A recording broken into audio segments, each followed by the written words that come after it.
From your home Wi-Fi all the way to a server on the other side of the planet, our entire digital world is built on this invisible architecture of networks. So today, we're going to peel back the curtain and break down the three key types that make everything work: LAN, MAN, and WAN. I mean, really think about it for a second. You tap an app on your phone, and boom, you're streaming a video from a server thousands of miles away. It feels like magic, right? But it's actually this incredibly fast handoff between different kinds of networks, each one designed for a very specific job. Well, the secret sauce behind all of this comes down to three core building blocks: LAN, MAN, and WAN. By the time we're done here, you'll see exactly how they link up to form this amazing chain that connects your device to, well, the rest of the world. All right, first up, let's start small. We're going to talk about the network you are almost definitely using right this second, the one that's closest to home, the LAN. A LAN, or local area network, is pretty much exactly what it sounds like. It covers a small, contained area.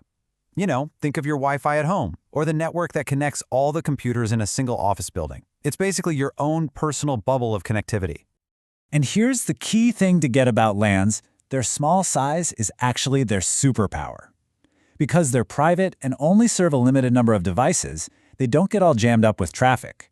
And that means you get super high speeds, maintenance is a breeze, and they're just more reliable. Keeping it local means keeping it fast and simple. Okay, so a LAN is awesome for a single building, but what if you're, say, a university with campuses on opposite sides of town, or a company with two separate offices? A single LAN just isn't going to cut it. You've got to scale up. And that brings us perfectly to our next level: the MAN, which is designed to cover an entire city or metropolitan area. This is the MAN, or Metropolitan Area Network. The easiest way to think of it is like a collection of LANs all connected together.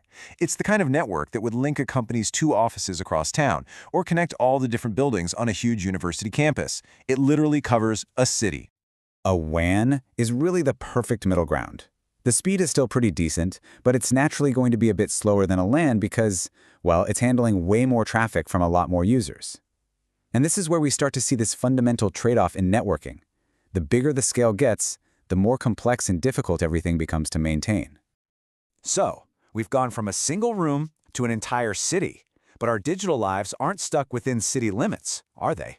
We connect with people and services across oceans and continents. And for that, we need the biggest network of them all. So, let's talk about the Wide Area Network, or WAN.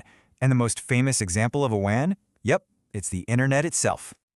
A WAN, or Wide Area Network, is the final layer, the big kahuna.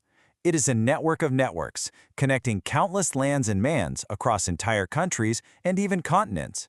This is the massive infrastructure that makes the global internet possible. And remember that trade-off we talked about? Well, this is where it gets really extreme. A WAN isn't owned by any one person or company. It's this massive, sprawling patchwork quilt of public and private networks all stitched together.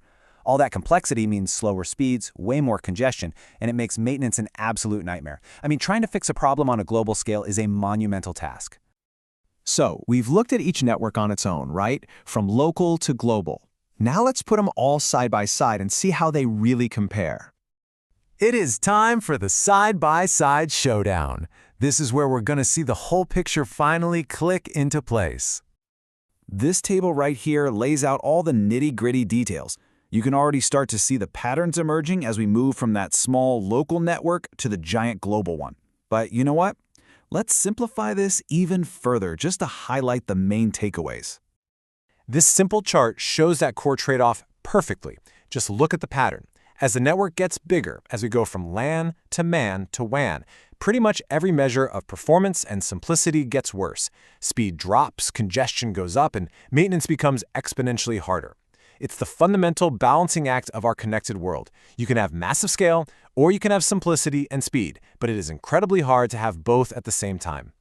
So the next time you send an email or stream a movie, just picture that data's journey for a second. Starting in your room on a LAN, zipping across the city on a MAN, and then flying across continents on that vast WAN we call the internet. It isn't magic, it's just a masterpiece of layered engineering.